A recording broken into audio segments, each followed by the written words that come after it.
برام یگانه من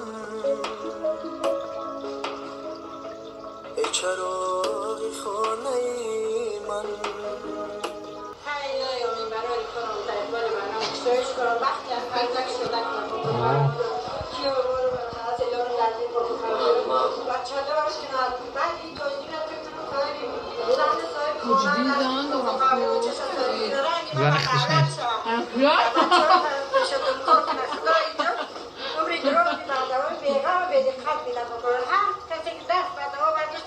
چی مراد مقصد داشتن ممرود مقصد